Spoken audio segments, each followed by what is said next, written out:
ব্রাজিলের বেলেমে বিশ্ব নেতাদের মিলন মেলা শেষ পর্যন্ত পরিণত হয়েছে ধনী দেশগুলোর স্বার্থ রক্ষার মঞ্চে।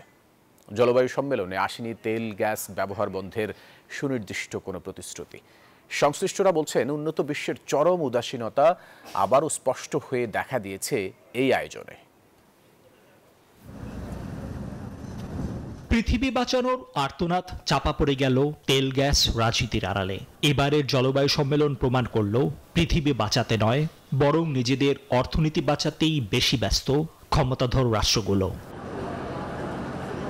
মতিরাও নামের যে চুক্তি হয়েছে তাতে জীবাশ্ম জ্বালানি বর্জনের কোনো বাধ্যবাধকতা নেই। উল্টো কার্বন নিঃসরণ কমানোর দায় সুকৌশলে এড়িয়ে গেছে প্রধান দূষণকারী দেশগুলো। ভেন্যুর অব্যবস্থাপনা আর অগ্নিকাণ্ডের মতোই বিশৃঙ্খল ছিল আলোচনা টেবিলও।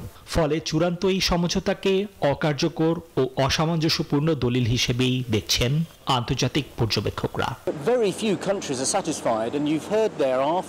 মহাসম্মেলনের ফলাফলে খুব কম দেশই সন্তুষ্ট হতে পেরেছে।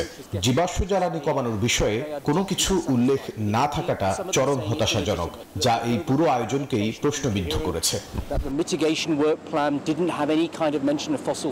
আয়োজক ব্রাজিলের আমাজনে তেল উত্তোলনের পরিকল্পনা ছিল সম্মেলনের নৈতিক পরাজয়। শেষ পর্যন্ত দরিদ্র দেশগুলো কিছু অর্থ সহায়তার প্রতিশ্রুতি পেলেও জলবায়ু সুবিচারের সপ্তভঙ্গ আর অস্তিত্বের সংকট নিয়েই তাদের ফিরতে হলো শূন্য হাতে।